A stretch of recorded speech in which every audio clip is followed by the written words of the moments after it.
which is really about helping your small business clients to use financial reports for growth. And these are our monthly webinars and series that hold between CEDA, IBASA, and the PEPI.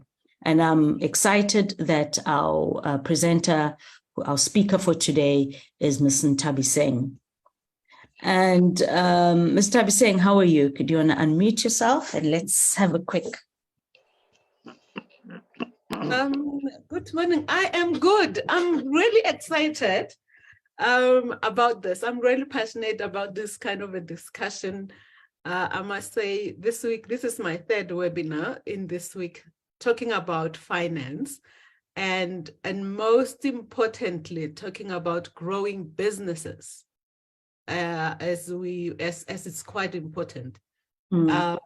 Our economy is driven by the SME sector. So it's quite important that we support small businesses. So yeah, I'm really excited to be here this morning.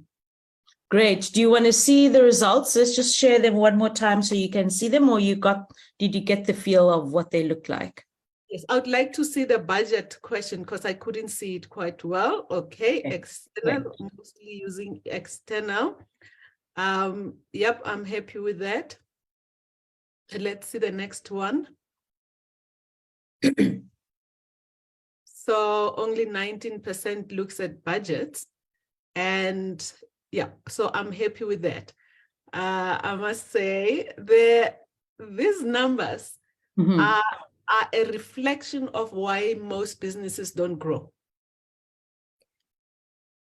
It's just a true reflection of why people find it difficult to move beyond a certain level of whether it's their revenue or the stages of their business, because they do not have a practice of utilizing financial records or financial reports to grow their business. It's just a true reflection. And let me just say this, it's not only, it's worldwide. Interesting. So that is, I'm happy you say that, and let's start changing that narrative as South African entrepreneurs and startups and SMMEs. And I hand over to you as an amazing and accomplished Mayor Sisi, who's done amazing work, who has been part of spaces around, you know, why is it important? Because I think a lot of us will think, oh, but we've done this before. We've had conversations around our financials. Why now? And when we had our conversation, you brought something very insightful to my thought process is there another way? Why do we have businesses? Is it just to keep us going, or to build something where we can build everlasting wealth as well as change and shift? And it shows because you've been a board member, you've been in the auditing committees, you've been part of the private equity experience, which is a very whole other topic, which is phenomenal. Pre and post investments of the management services. So that is very amazing. Thank you so much for giving us your precious time and to equip us with more insights and learning as entrepreneurs of Africa on this African Day. And over to you, Mayor Nthabiseng. Thank you. I'll start off with a question as to why are we in business? We all go into business to make a living. And we make a living by earning a salary or to increase our wealth as individuals. So, and everyone who goes into a business must have that in their mind, that I'm going into business to grow my business. And because as I grow my business, I'm going to increase my shareholder value.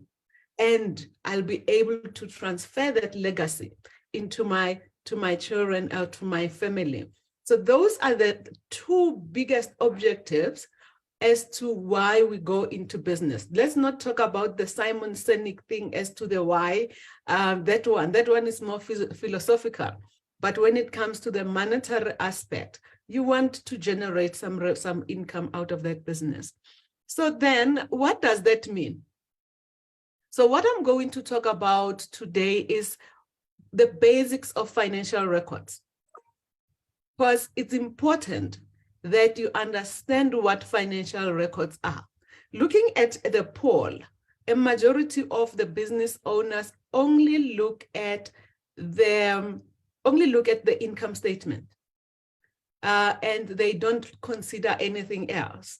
So I'm going to talk about what types of financial records you need to have, why are they important, and how can you organize them? What are the benefits and what are the tools that are out there? Chris, can you go to the next slide? Thank you. So the first thing is, let's just understand the basics in finance. Next slide. Next one. I think you as business owners, or as practitioners, we need to understand what is accounting. Accounting is a language that you use to communicate with stakeholders. Instead of you writing a long report as to, I did this, I did this, I did this, so we summarize that into our financial statements. That's how you communicate. Hence, most of financial institutions will ask for your financials whenever you apply for funding, or whenever there is an acquisition. The first thing that they will ask for is, let's see how your financials are, because finance are a language for business. So in identifying and recording the activities that the business has, it's important that we understand what goes into the income statement and what goes into the balance sheet. Yes, people look at the income statement because it will show them their revenue, the sales, the costs, and as well, and the tax maybe that they're paying, as well as their bottom line, the bottom line of the company. But there is also one other aspect, which is the balance sheet, where you need to look, the transactions that goes into the balance sheet are more to grow the value of your business. So if you're only focusing on the income statement and thinking that the business is growing, it might not be a complete picture until you see the impact in the balance sheet. Just imagine if you had a lot of assets and they are sitting in the balance sheet and you are not seeing them in the income statement, and you feel that the business is not doing well or is doing well, only to find that the balance sheet is saying something else. So that's that. The last thing is to understand the types of accounting. A majority of you, 52%, said their books are done externally. And I'll talk from experience, and I'm not bashing bookkeepers and all of that. I think business owners need to understand the type of an accountant they are getting. One of the reasons why funders most of the time will say, go and get audited financial statements, is because of the quality of information that is done in the books. First, a business requires one of the three services. You must understand not all, one of the three, because if you have got those, one will be in a position to understand where you want to go. The first one is financial accounting. That one is you are just recording. A bookkeeper will take your bank statement, record things, and give you management accounts. And if there's someone who can do your annual financial statements, it ends there. There is no plans, and you can't do decisions based on that. Then you come with management accounting, where there is planning, budgeting that helps you with decision-making and controls in your business. And that's where the question that I've asked of, does your business have a budget? And only 19% said they use a budget, meaning that there is no management of where they want to go. They cannot make decisions properly because they can't compare as to what my budget said and what my actual has to say. Then the last one is financial management, whereby that the financial manager will look at both what your financial accounting person does, what your management accounting does, because in that way they can assist in growing your business or in advising on business strategy. So those are the things that you need to understand. And I must indicate that the cost of that accountant will also be different. The one on the left-hand side will usually charge you 700 rands per month because they're not adding value in your business. They're just doing what we call garbage in, garbage out. There's not much value that you can get from there. And then the cost starts increasing as you go to management accounting and financial management.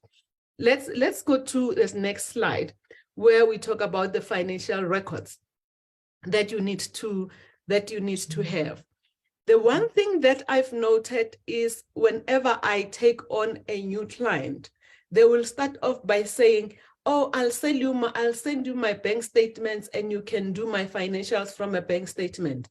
I refuse, because in terms of accounting practices, you cannot just do your accounts from a bank statement. When you go and look at source documents for a business, there's quite a few source documents for your business. And it starts off from a general ledger. There's an income statement that we produce from there. We've got a balance sheet. You've got a cash flow statement. There is accounts payable, which is more the invoices from your suppliers and the invoices that you make to your customers. And we also need purchase and sales record. If you're going to be buying material and cost of sales, we need to see those source documents. Hence, SARS will usually say that whenever you claim for VAT, you must produce a valid tax invoice. So, and if we use those source documents to make records in your books. And obviously, when you've got employees, we look at payroll records. Inventory record is quite crucial, especially for those who are in manufacturing.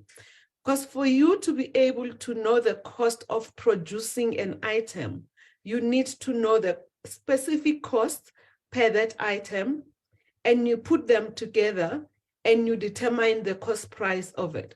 But if you're just going to use a bank statement to record that, there's no way that you're going to know the actual cost of producing an item.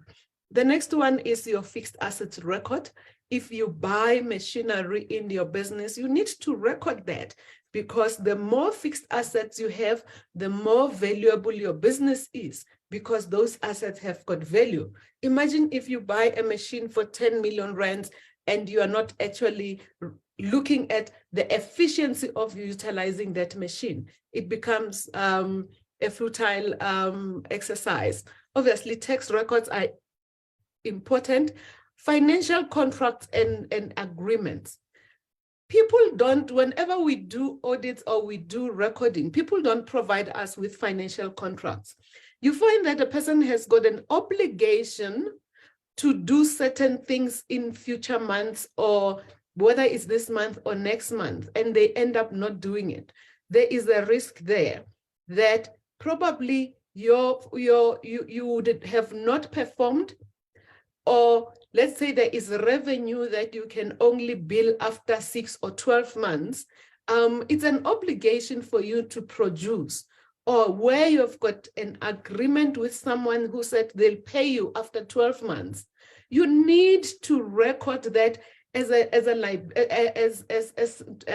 contingent, because you are expecting that money in future. But if you don't, if you are only dependent on a bank statement to record your transactions, you are going to miss a lot of things. And the next one is audit reports. Funders and investment bankers will usually look at audit reports, because an auditor will express what we call an opinion, that we looked at the financials and in our opinion, the business is doing well, blah, blah, blah. And there is this important thing called the going concern. Going concern means, is the business going to be in operation in the next 12 months? we can actually see that in your financials, when you give us your financials, that your business is not going to be in existence in the next 12 months. And you need to make some improvement. The next one is that there is a requirement for, as long as you've got a company, you have got a requirement to do what we call a solvency and liquidity calculation every year for your financials. It's law. It's in the Companies Act. For as long as your business, so let's say this. At the end of the year, you see a balance in your bank and they say you've got 500,000 and you decide to pay dividends. The law says before you can pay that dividends, you must do a solvency and liquidity test to see whether if you pay the dividend today, is it going to affect your business in the next 12 months? Will there still be going concern for you? The last document is budgets. You cannot measure your performance today if you don't know where you wanted to be from the beginning. First, we do strategies, we do our planning that I want to achieve 1, 2, 3 in the next 4 months. You put that in your budget, because come those 5 months, you need to go and check whether I've achieved that. And if you want to grow, the budget is also one of the most important aspects that you will need to have for you to understand your growth. Let's go to the next slide where we talk about the income statement. It is used, most people use the income statement quite a lot, but there is this concept that we call the accrual-based accounting and the cash-based accounting. Cash-ing, how it's when you are doing when you are as part of a shop, usually they do cash-based accounting, but now recently they've introduced accrual-based accounting, whereby Mama would come and say, "Can I get Bupi? I'll pay in 2 months or at month end." You need to accrue for that. You need to show that I sold this person for this amount, and they are only going to pay me at month end, because that's money that you must get, and that's what you have sold. So accrual-based accounting, even if you sell things on credit, you need to record it. The next one is the impact of tax. I'll talk about the next line, which is called the EBITDA. That is the cash profit in your business. This is a very big concept that is being used by investment bankers when you do funding.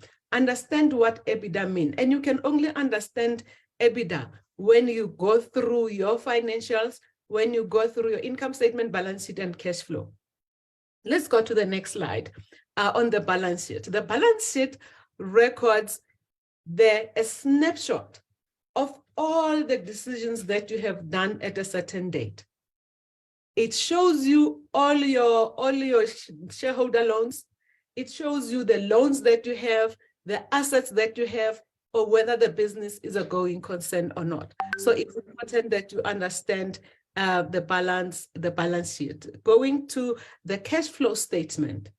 The cash flow statement is a summary of the inflows and outflows for the duration of the year. So we first of all identify the cash flows that came from operating your business, which has got operating profit, it's got working capital, and it's got the tax. Then we go to investment decisions, because we buy assets. So you need to reflect that when you buy or sell assets, when you do investment or liquidate your investment. And lastly, it's the cash from financing your business, whether you have financed your business using loans or putting in your own personal money into the business, and where there is dividends paid, how you also record that. So they call a number that we call free cash flow. That number indicates whether your business is fundable or not, or whether your business is growing or not. So if you were not looking at those 2 documents or those 3 documents before, I think it's important that you look at them because they can help you to assess whether your business is growing. Let's go to the next slide. The next slide is on what I spoke about, EBITDA. Those who are on LinkedIn, I actually took this off LinkedIn yesterday morning, whereby this person was trying to explain EBITDA for small children. And in my head, I was like, how do you teach a child EBITDA whilst an adult doesn't understand EBITDA? So EBITDA is your cash profit, whereby we look at your earnings before interest, tax, depreciation, and assets. So it's important that you understand what your EBITDA line is. When you sell your business, the first, I'm from private equity. And one thing that we'll ask is that, what EBITDA multiple are you selling your business at? And a person would say EBITDA multiple of 8. And that's how we determine the value. Imagine if your EBITDA line is low and a person says, I'll buy your business at an EBITDA of about 3. You're not going to make money. So the higher your EBITDA, the more valuable your business is, and you can command the price. Let's go to the next slide. So the next thing, what I focused on before was more of the documents that are important. Other things that you need to do when you receive that information, the financial statements, you need to do an analysis of your business. First, you look at historical analysis. How have you been doing over the year? You also do what we call vertical analysis. We've got so many ratios that you can do. One good example is, how much does it cost to have an employee in your business? Do you know about that? If you don't know about that, it's going to be difficult for you whether you bring in people or you don't bring people into your business. You can also do graphical analysis. You can do trend analysis. You can do regression analysis. So there is quite a lot of things that you can do with your financial statements, which will assist you to grow the business. So it is important that after receiving your annual financial statements, you request your accountant to do all those things for you so that you can see whether the business is growing. We can go to the next slide. And I got a question one day where a person says, but I just do the budget, but I don't know how to do the budget. We all do budgets in our houses. If you are going to pay Woolies and Edgar's at the end of the month, you have already done your budget. So why don't you do that same budget in your house as well?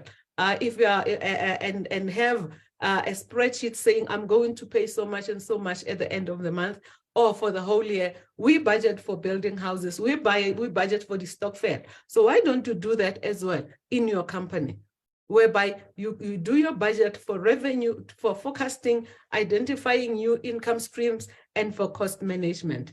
I'm going to fly through the slides now. So there is this concept called the pure in profit and loss. Pure meaning, the first one is you look at your income statement when you get it. And you go through each and every line in your income statement. Anything that you feel is growing your business, you put a P on it. Anything that you think is a wasteful expenditure, you put unnecessary, U. Anything that you feel that you can replace, instead of using an internal accountant, I'll use an external accountant, or vice versa, you put an R. And then the E, you are going to look at this item I'm not going to touch. So on a monthly basis as a business owner, just use the pure method to look at what are the things that are necessary, unnecessary, I should leave untouched, and those that are improving my business, so that you can determine whether your business is growing or not. Let's go to the benefits of keeping financial records. You will be able to identify trends, first of all. Imagine seeing your financials for 3 years, able to see that. You'll be able to use that for decision making. You'll be able to look at risk assessment. You'll be able to determine growth strategies and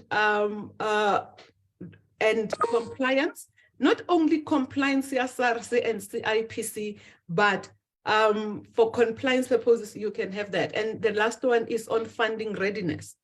I'm doing some advisory work for some businesses whereby when I looked at their financials when they first started with me, I could say, no, we are not fundable. And we took them through the process. And one of the things that I identify is that despite the financial performance, they didn't have proper accounting records. So they were not funding ready. So that's that. And a person would say, where do I get all of those tools in terms of managing or keeping my financial records? We can go to the next slide. There's many ways and there's many tools available. I'm happy that this is going to be on YouTube. You can go through the tools that we have. We've got accounting software, ERPs, spreadsheets, document management systems, payroll software. So all of those are the tools that you can have in your business to keep record. And some would say, but those things are expensive. Just go and type in free accounting software on there. You'll see how many free softwares are there that we can use. In my business, there's quite a few that we use that are free and we don't need to pay for them. So just make use of those. Mistakes to avoid in not having financial records. Next slide. You are just not going to have adequate records. The next one. I'll connect you just now. I think my colleague got disconnected, but keep going. Okay, no problem. And for you not having accounting records, it just shows poor disorganization. I sat on boards of listed companies and some are unlisted. The CFO looks at their financials on a daily basis. They look at their budget and cash flow on a daily basis. And the more they do that, the more their businesses are actually growing. And where the last one is when you don't have financial records, you're just going to have inconsistencies in documentation. I've got a client that I've been servicing for the last 10 years, and ever since I started with him, I've got his accounting records. He's in London now. He called me last week wanting his incorporation documents, and I was able to give him, within a minute, I was able to give him the records. So you need to keep those accounting records. So what are the best practices that we can put in our businesses? Next slide. As a business owner, every business owner must do regular check-ins on their financials. In my business, we look at that every Monday so that I can understand what are the cash flows for the week, so that I can understand who hasn't paid us or who has promised to pay and they're still going to pay. The other one is make it a strict standard in your business, in the businesses, that accounting records are a requirement to keep for your business. Lastly, is to do proper backups. SARS can actually come back to you after 5 years or to come and request for some information. So if you don't have that, it's going to be an issue. And there are some funders as well who will say, can I please have your accounting, your records for the past 5 years, because I just want to look at the trend. So in conclusion,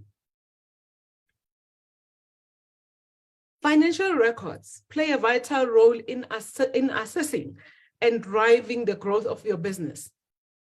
And they provide a gauge in terms of how well is your business doing, the financial health of your business. And in that way, you can be in a position to make informed decisions. And it is in that regard that we say financial records are a propellant to the growth of your business. If you're in business just for daily living, Maybe they might not be, but if you want to create value for your family, for your kids, or to want to sell the business at some point, financial records are going to be crucial for that. So that's where I'm going to end. Yeah. So this is just a brief on who I am. I'm Nthabiseng Maidi. I'm a CASA. I've got an MDP in BEE law. I'm a lawyer as well, and I also have an executive development program with VETS.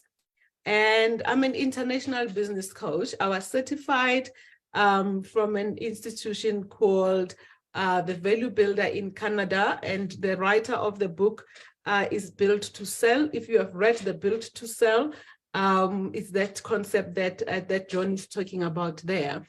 I sat on the board of listed and unlisted companies, both as audit committee member and that. And I ran a private equity fund for almost 5 years. And now I continue to do pre and post investment services with the likes of with the development funders, government funders are the well-known ones, whereby after you have invested with them, they will ask me to do post-investment. So that's where we are. And at MMCP, what we strive to do is we strive to streamline and simplify and integrate your finances. And yeah, I'm going for those who are here today who are lucky. I've got a freebie for you. Brenda is going to hoy a book for you in the chat. And it's one of the books that I issue books on a regular basis. It's not a difficult read, but it just talks about you as a business owner, finding your freedom in owning a business, and that book will be able to assist you. Yep. Lastly, we are in Midrand, and I think my information will be made available after this. Thank you so much. Yay, we got to react to the freebie. We love freebies. Woo, Africa Day. Hey, thank you very much, Nthabiseng. And it's a good freebie. Guys, yes, yes, yes. Look at that love. Yes, yes, yes, and yes. And yes. Thank you so much, Nthabiseng. I think that was so insightful. A lot of people are like, oh my gosh, you've just made it so simple. It's, you've just made it like, not like it's Kilimanjaro or, these hectic hikes like Devil's Peak in Cape Town. You made it feel good and exciting. I don't know if I felt so exciting about this topic before afterwards. I'm not saying that just because it's you, or maybe I'm just at a different place to when I was at the very beginning. But thank you so much. There were some amazing questions. There's some hands up already. Christoph, but Derek, can I see your lovely, handsome faces, please? Any thoughts, any ideas? You see now, you see when you say that, you see smile. Yeah. But Derek is not smiling at me. Can I see your handsome face, Derek?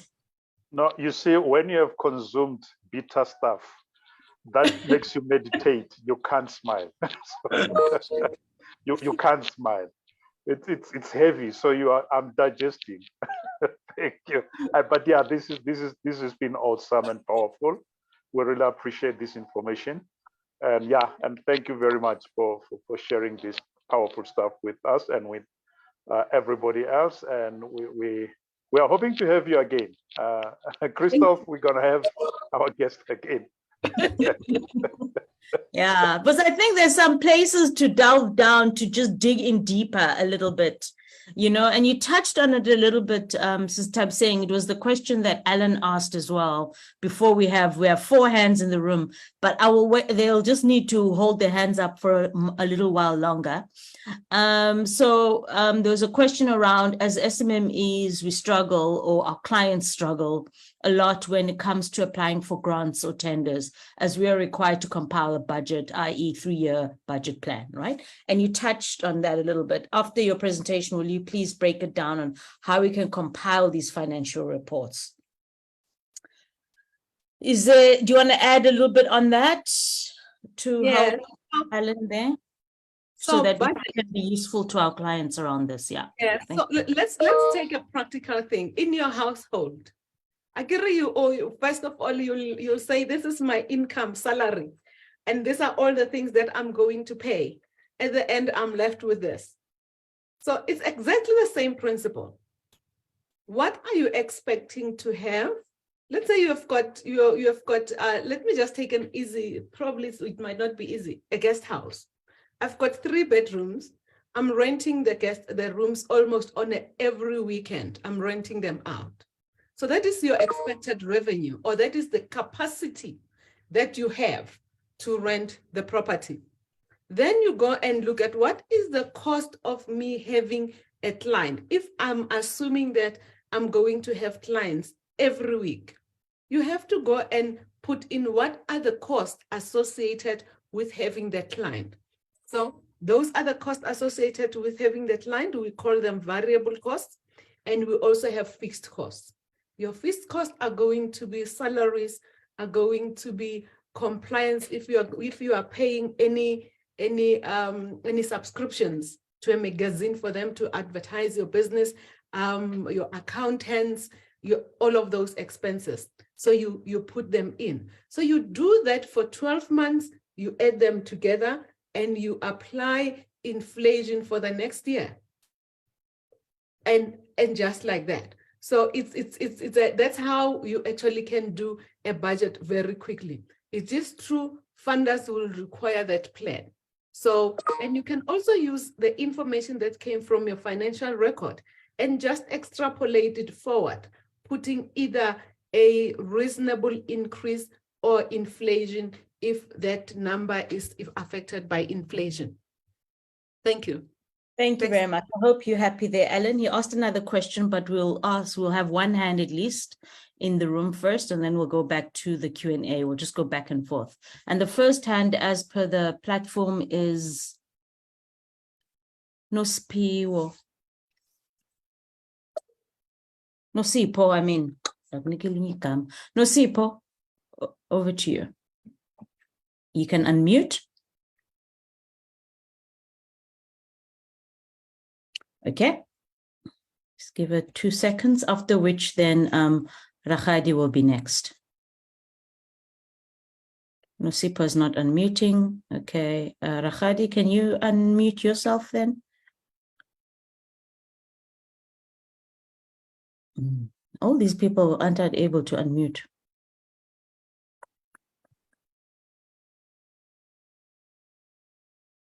Okay, let's go to a Q&A then. I see a lot of people asking about accounting solutions, packages. So yeah, so someone recommended. Go ahead. Okay, so in terms of the free ones, and those are very basic, very, very basic ones. I know of Zoho Analytics. And if you have got Microsoft 365 as one of your as your software on your computer, they do have a very small one. But let me not forget that our banks already have that. I know with FNB, they already, not that I'm punting for them. No. Right, yeah. They do have accounting as part of that, and it's quite easy because it's linked to your bank statement. Thank you. There we go. I hope you are happy with that answers. Yeah, FNB is so easy with that. I know they should pay us, right? For doing that. Makhosi, was Nosipho is not unmuting. Okay, any of you who are in the room, please feel free to unmute yourself. You can actually speak now. There we go. Hi. Oh, no. Again, you were just Hello. Hi. No bomb. Hi, I'm struggling with load shedding. My question is, if you've never been funded, now you're applying for a grant and then they want a financial statement, what is it that you're expected to write in that financial statement? No, you must get yourself an accountant that can help you, because I'm a financial statement. It's the smallest one has got 17 pages. It's a range of things. It's all the things that I spoke about from the beginning, whereby there's an income statement, balance sheet, cash flow. We've got notes. We've got reports by your accountants, report by you as a director of a business. So I would recommend that you get an accountant to assist with the preparation of the annual financial statements. That's what they are looking for. It's not something that you can just write like by hand and that. No, your accountant must assist you with that. Okay, thanks. So is it this slide? Can we share that slide just for them to see it quickly? Is it just to go back to make the, it's this slide? Yeah. It's this So one. Yes, the financial statements are going to include the income statement, balance sheet, cash flow, and an audit report if there is one. And also there's notes. So there's a bit of information that we include in the financial statements as well. Okay, Yeah. I hope that helps you guys, Nobom. Tobeka, Mavelin and Ellen are asking about private equity, and they say they've got some leads for Nthabiseng and so on, and asking if you can maybe comment about what that is about, and what kind of private placements, venture capital placements are you making? Yeah, I've got experience in that. I don't do that myself, but I do support entities that are doing private equity. And private equity, I must warn you, is very shrewd. When they come into your business, if you were not keeping records, you are going to keep records. If you didn't have certain practices, they'll make you have those practices. It's good though, because their motive is to make money. And they make money by growing your business. So I've got companies that I can refer to for private equity. I've got colleagues in the industry that I can refer you in terms of private equity. But we at MMCP don't do private equity investments, but we advise on, like, we can be a transaction advisor for you when you do that. Thank you. Great, thank you. Okay, Teba, you're unmuted, go ahead.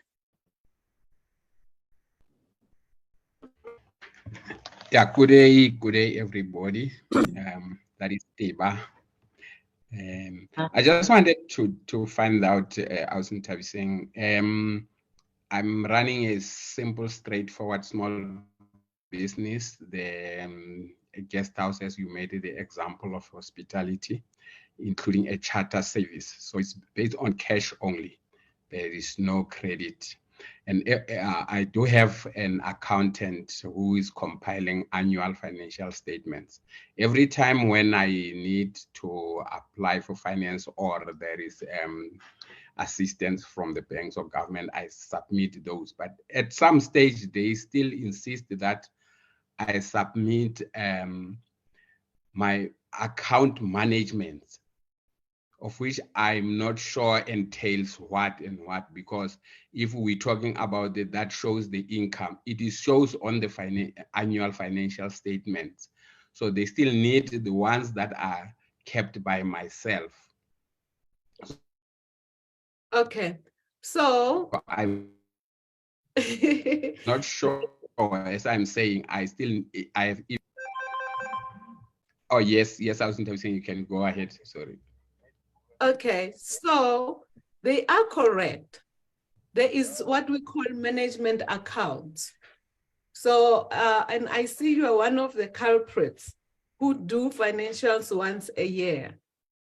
So it means you are just living hand to mouth, if I can say it straight, because you need to create your accounts on a monthly basis, because you are taking decisions on a monthly basis.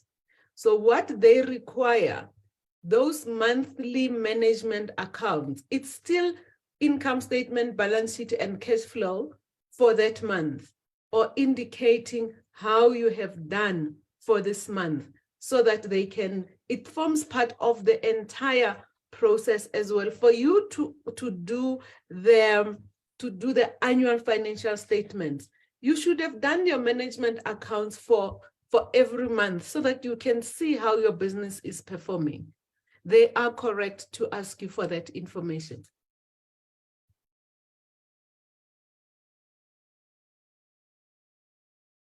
Great, thank you.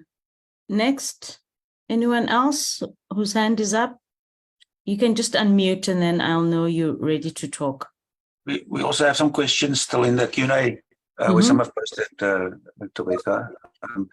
Mondi is asking about tools that helps, basic tools that helps, apart from the accounting. I think he's asking what kind of other basic tools are there for helping with financial management. And then Kagisho is asking about meetings, what kind of meetings, especially, I think he's referring to the meetings you may have with your accountant or your bookkeeper. What are the most important items to look at when you have that meeting with your accountant? Okay, so let's talk about the tools that are there. The first one, which is probably very easy, an Excel spreadsheet. It's number one. And I know, as I indicated, there's Microsoft Excel. I've seen there is Google Sheets as well. If you've got a Gmail account and you have got Google Drive, you can also have Google Sheets. So that is also one free tool that you can have. We also have, obviously, for payroll, whereby it can assist on Google again, and on Microsoft, you can get those. And in terms of saving your documents, you can save your documents on Dropbox, on a Google Drive again, and also on OneDrive. So those are some of the tools that are available. When you look at my slides, the slides are going to be made available. I've included quite a bit of them that you can just go and look at them. Remind me of the other question. The other question, Christoph? It was about the tools, and then the second part was about the meeting that you have with your accountant. What should you be discussing at that meeting?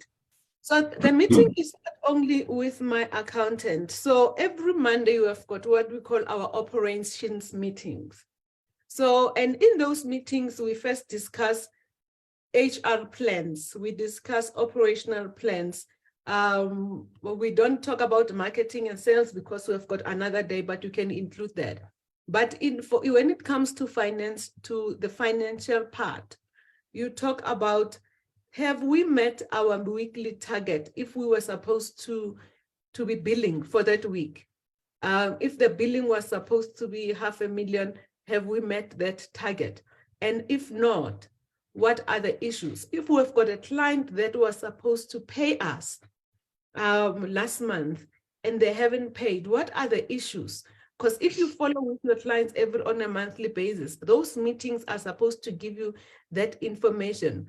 And there is a writer called Van Hash, who's written a book on scaling up. And he talks about the Rockefeller habits, whereby as a business or business owners have to have these habits, whereby you've got regular meetings with your teams, and your bookkeeper is also one of them, where you ask them questions as to, let's say you're seeing your sales have gone down. Ask them that, by the way, the sales here are showing that I didn't do well, but I know for the fact that I did well. And you'll find that maybe the accountant has made a mistake and they didn't record everything. So those are the questions. Take your income statement, just look at each one of them as to whether does that number make sense for you, and ask your accountant and see if they probably can help you as well in solving some of the questions that you might have. Thank you. Wonderful. The contact details will be in the chat. I will share the contact Sis Nthabiseng's details in the chat and the organization. Okay. Someone just came in. Monde, do you want to say anything? Your hand's up. You're in the. Hi, Monde. Morning, everyone. And Nthabiseng, thanks a lot. Great session as always. I'm just sitting, and across me, I have a group of guys that I normally let to listen in on such. But, you know, listening to you, Sis Nthabi, it was very simplistic, but practically, my question that I want to rephrase is, someone is listening to you, have not used any accounting system. They don't even have templates that they can use. The question is, after listening to you, how do they practically start the process? I know the part of a bookkeeper or even an accountant, it can be expensive. And it's always, for me, good for someone to start off. So what can you guide one if they want to use Excel as a starting point? Do you have templates, whether it's your management accounts, like the one guy mentioned? He's working with an accountant or someone, but he doesn't have the management accounts, let alone, does someone even know? The information is there. So do you have templates that they can use? And then again, on the free ones, I know FNB has a great business solution, but can you just give people tools? I know this is going to be on Facebook. I don't want us to get this valuable information and the Monday at the other end, it's stuck where there's a Christoph can quickly just run with this thing. But I think we have a nice mixture here. And to the team, great session. And I look forward to many more. Okay. No, thank you. Thank you so much. I can make tools available after this. I'll just, I'm not sure how are we going to do this, Thobeka, whether we'll email them or not, or what. Yeah, so I can make those available after the session, whereby I can provide just a basic spreadsheets that they can use. But let me emphasize again, I understand that practically it doesn't happen that way. I believe that where there's a will, there's a way. That's number one. There are some accountants that can do pro bono work. If you go to the likes of the Innovation Hub, they have contracted accountants that can assist businesses that cannot afford to have an accountant. And we do the service at a very cheap price. It's paid by the Innovation Hub. So it depends on what a person wants to do with that business. Because hence I'm saying, where there's a will, there's a way. You will find someone who can assist you. But be as it may, I will provide you with a template for doing a budget and a template for I'll be unfair to say a business owner can do that themselves. I would probably say, let's do a course on financial management for non-financial managers, where we look at the basics, the very, very basics of accounting and how you can actually do that as a business owner. It's going to be at a very, very low level, extremely low, whereby business owners can be in a position to record things for themselves. We'll just teach them simple record keeping. I think it's Braderick and Sis Thobeka. I think it's something that we can look at doing and providing that practical training to the business owners. Great. So for the link, that will be amazing. To answer the link, you'll send it to us. And then when we upload this recording on YouTube, in the description, we will put all the links on there and then people can access it that way. That's just to decentralize. Otherwise, people will contact you. You can do that way as well, but it's just a quick way. It's on YouTube. The templates links will be there, and Bob's our uncle. I think let's use that. He isn't my uncle, but anyway. And then number 2, management systems for non-accountant, what you were saying, we can discuss that for sure between Derek, Christoph, myself, and see what we can come up with a session around that. Yeah, that sounds amazing. Yep. I don't know if you're all happy with that. Chris, are you okay with that? But Derek, you okay? The clap, okay. And the participants are happy with that. Wonderful. Yeah, a lot of people have been asking for content. So the YouTube recording will be available there probably by tomorrow. Mm-hmm. And you can just go to bit.ly/EPI in caps video, which is on the screen now. We also share that in the text chat and you'll get the content there. What we'll do, Nthabiseng, you can share those documents that you want to. We will create a folder for people to have access to what you can share with them. And that link will then also be on the YouTube text below the recording. Yeah, in the description there, so it'll be good there. Yep. I hope you, yeah. Mm-hmm. All right, how are we doing with time? We're still fine. Any other questions? So we still have a few questions. Boy is asking, when you do a personal income liability statement, what must go in there? Yeah, so this will probably be for sole proprietors. You just include, it's a bit of an unfair question because you are laying your life bare to people. So yes, your personal liabilities and income, you're going to put in your assets, your house, your cars, your investments, and all the things that you own. Just make sure that you know the values of those things, whether it's depreciated values or it's the value that you bought them at, if they are still new. And you also, on next to it, you are going to put in your liabilities. Who are you still owing? Whether it's Mr. Price, Woolies, and Gin and Richards, if they're still existing, and your loans here, RCS, and all those things. You put them, credit cards, and all that. And then, so that's your liability, your income and liability statement, personal ones. You put the personal ones. Yeah, so that's what it means. Awesome. I like Mpo's question. Next one is, what kind of internal, the CAPS question is too much for me to read, to process. I'm skipping that. What kind of internal controls can we install in a place to mitigate mismanagement of funds or theft in place? Yeah. So there is another concept that I teach in one of the programs that I run, where we talk about profit first. Businesses have to have more than one bank account. Let's say you have got 2 or 3. Let me start probably for businesses that are established. No? The first account is the one where you do your normal day-to-day trading. You don't need to have a lot of money into that account. And then the next one is where it's more of an investment account.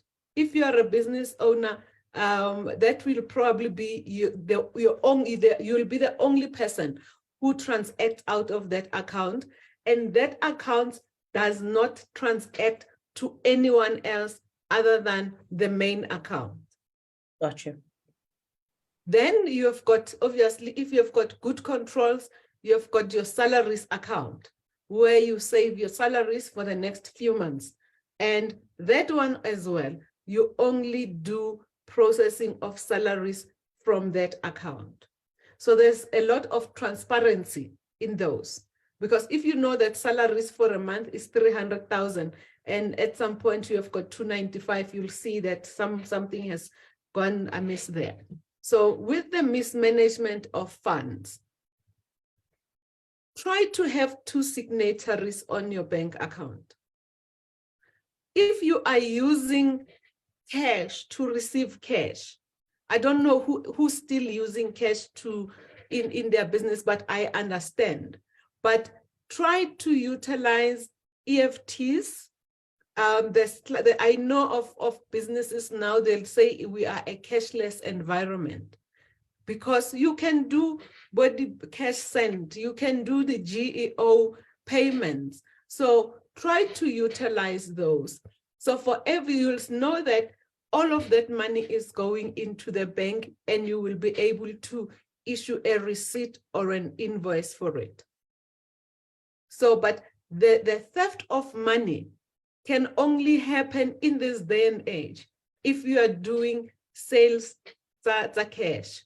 But if you are accepting Bompesa and GO payments and e-wallets, you will be in a position to control that.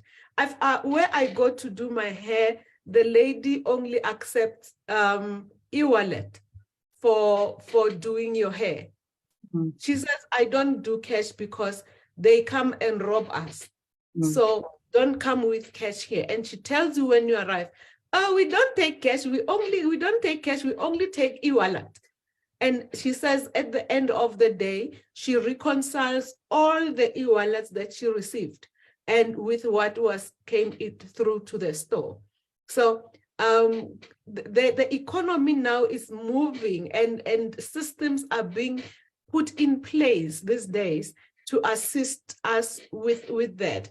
I've got not that I'm punting for them, we all use them. The likes of Ikoka machines. Ikoka is $399. Mm-hmm. Ikoka is $390. It's a long life investment.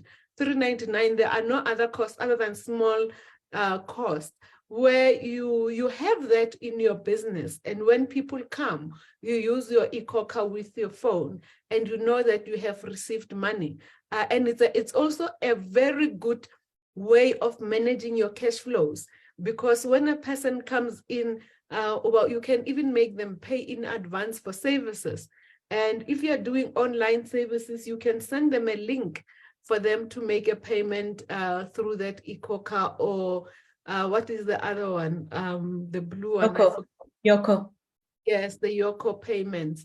So, and there are businesses that have emerged over the time whereby they've seen that small businesses requires these services, and they've made the cost of acquiring some of these gadgets very, very, very easy for us. So yeah, you can utilize those things that I've spoken about. Can I assist the other person who was talking about SARS? Yes, go ahead, ma'am. I know SARS is a difficult monster, very difficult. So my recommendation is that you do an appointment at SARS and go with a tax practitioner, a qualified tax practitioner, not a bookkeeper. A tax practitioner, you can go, if you don't know where to find one, go to SAICA, SAICA, and type in find SAICA. Yeah, it's the Institute of Chartered Accountants, and type a word, find a tax practitioner. We are registered with SAICA, and those are people, I think, that are equipped to assist you with some of the issues that you will have with SARS. The other one is, if you feel that you are unfairly being treated by SARS, the tax ombudsman. Tax ombudsman, you can do your inquiry with them. I believe they say that they've got an open door policy whereby you can request certain things, and if you can't find help, you can escalate your matter. You can do that, but don't just leave it too long. Not long ago, a month ago, last month, we had a session with SARS whereby they were complaining that people feel they're being treated unfairly. And it's because SARS says if we have got an open query, we have got days that we are required to respond to you by. And we will also give you specific days for you to respond by. If SARS says respond within 30 days, please respond within 30 days. Because if you don't do that, that's when they put penalties and the matter just becomes difficult. Try to adhere to those days. And I like the fact that currently, when you go to their website, most of the information is there for you to understand. You can make an appointment, you can send documents and all of that. Their processes have improved quite a lot. Thank you. Great, thank you. I have one follow-up question around you breaking down the 3 bank accounts. At what point is a good point to start doing that? When would we start saying, okay, your income, your balance sheet, your business is healthy, it's at this point? What would that number look like? And unfortunately, I'm looking for a number. Because we need to be realistic. Banks, there are money we need to keep paying them, right? And I've done research, and the bank that I'm using that we've been mentioning, and I don't think we should mention it again, we're giving them enough airtime, is the only one that I believe that has a good business account when you're starting up of all the other banks, unless there's something that has come up recently. So how do we break this? When do we start having those 3 bank accounts? There is this concept called profit first. Yes. I'm going to be very controversial, and you'll see the comments there. Don't worry. Profit first says, as a business person, you know, we're business owners, we tend to run a business and not pay ourselves. Anyway. Yeah, so profit says, when you get 100 rands, break it down into yourself, business expenses, savings, tax, and blah, blah, blah. So that from the beginning, when you start working, when you start getting income into the business, you already know that 15% goes to SARS. You already know. So why don't you take your also 5% that pays you and put it aside and work on the balance? And that's where that bank account comes in. So what I like with that bank and another one, they allow you to have those accounts and they don't charge you for them because they're linked to the main account. The investment accounts, yes. Are you talking about that? Yes. Okay. Yes. So you just put that money in the investment account. And the big one is you can also do an automatic debit on that account and hide it. Hide it. Yes. Hide it. Let it not appear on your app.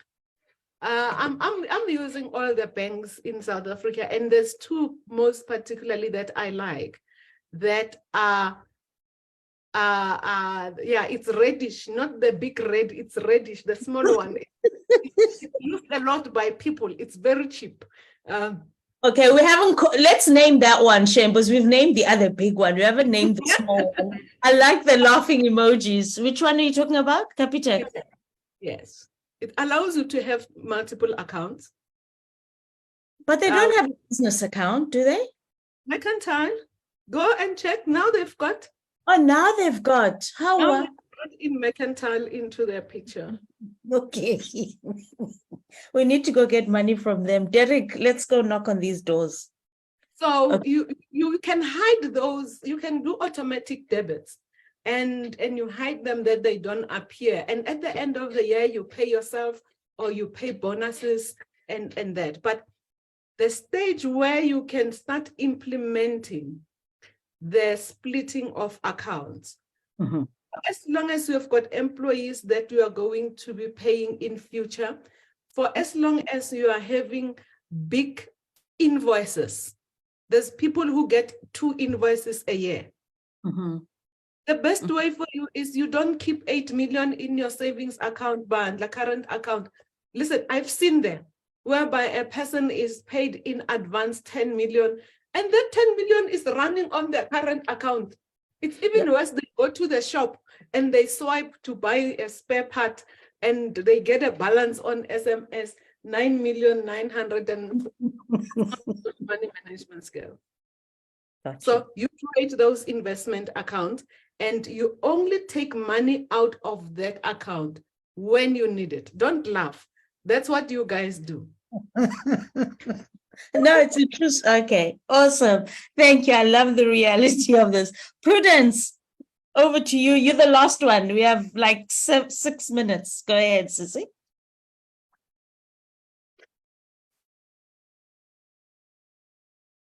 Oh, no voice.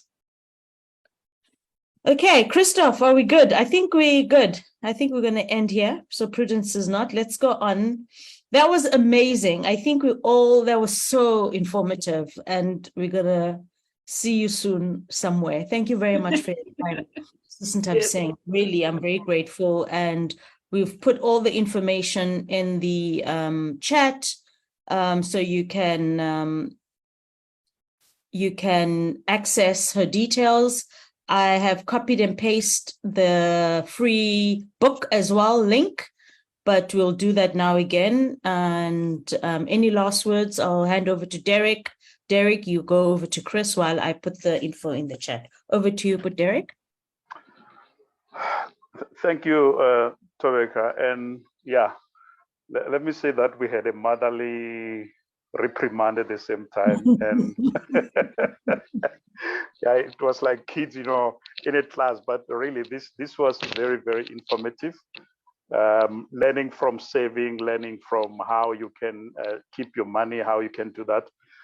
Sissy, we have taken note of the request or the motivation that we should do the seminar, or that would deal with the basics of financials, because I believe that in as much as we run our businesses, we don't have knowledge. We need a bit of legal, we need a bit of financial, so that we understand when we approach these professionals as to how do they work, what are their rates and all that. So thank you very much, and we really appreciate it. And yeah, from IBASA, we say thank you, and we are hoping that we'll be communicating with you. We have a lot of exciting events that are coming up, and which are going to help us and to put us out there in terms of reaching out to our members on the ground, and we'll be communicating at the right time. And yeah, and we are looking forward to have you, our guest speaker, definitely. And I believe that everybody, I can see their hearts, they're agreeing to that. So we will be working towards that. Thank you very much. Thank you. And then there's the information for IBASA. Thank you very much, Derek. And then over to you, Christoph. You can. Yeah, Nthabiseng, thank you. I want you to repeat what you said. The principle of pure is because for me that's the big takeaway, and I want to use that with some of my clients. And we went quite fast through that.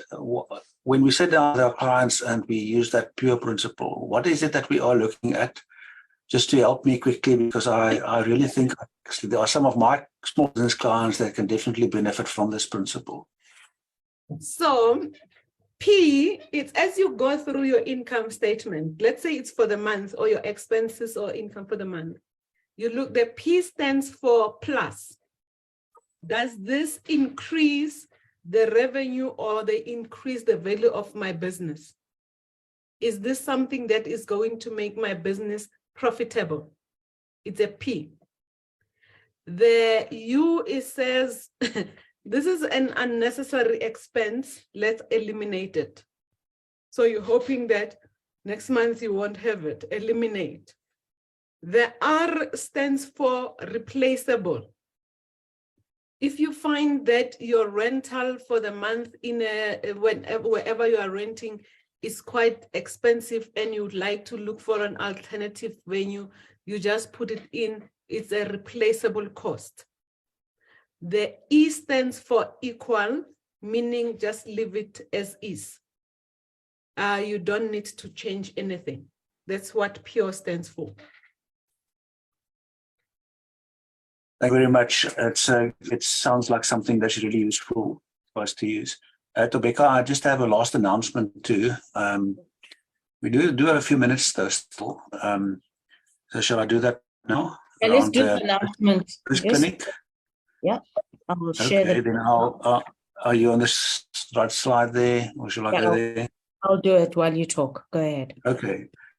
So a lot of us in the room are business support practitioners, and this is a CPD event that you can count towards your meeting of your professional development requirements. But we also, as a partnership between CEDA, IBASA, and EPI, offer opportunity for entrepreneurs to learn from each other and learn from the experienced business advisors that are in our partnership. And so each first Friday of the month, we come together for the Biz Clinic. And if you go to bizclinic.co.za, there's a way for you to make sure that you get a link and a notice to the next event. The focus there is on the needs of small businesses, but it's like a clinic, like a clinic where you go to, if you've got an ailment, you speak to the doctor about that ailment, and the doctor will give you the response. Or about someone else's business that have got an ailment, you can bring that to, and the business advisors will discuss what are the possible steps are that the small business can take in growing or in rectifying their situation. So it's a clinic in that sense, and entrepreneurs are welcome to join that. It's quite interesting to see month on month the increase in people attending that and benefiting from it. Great. Thank you very much, Christoph. And of course, we're not going to forget our colleagues, CEDA. They're not here, but there's their website. You can always go visit them as well. And when's our next? Do we have a topic already for our next? And then, of course, like we usually say, feel free to go to YouTube channel and you'll get all the information of all the different webinars we have had. Yeah, we can. I think the next topic is going to be about the new model, the district model that CEDA is employing, and how we can understand how small businesses can benefit from that. And our practitioners can make use of that in a way to get their clients to grow too. So if you go to next webinar, I'll pop that into the text chat too. Next webinar .the-epi.org. I think that is it. Yeah. Or is it next webinar without the hyphen? I'm not quite sure now myself. It should be on the slide somewhere. But in any case, it's one of those two. If you go there, you'll be able to register for next month's CPD event too. Wonderful. Great. Thank you so much once again for being here. As we still have a good 100, thank goodness. And again, for your time, Assistant Nthabiseng, and your openness and just really coming from a place of love, because that's how you were sharing this amazing topic. It was like, let's be real, let's solve this thing, and let's be comfortable with it. Thank you very much. Thank you. Yes, thank you. Thank you, Sis Brenda, as well. And look at all those loves and the claps. And thank you very much, Derek and Christoph and Rashida, for being here. Okay, Derek had load shedding. It was a great day with you all. Take care of yourself as usual.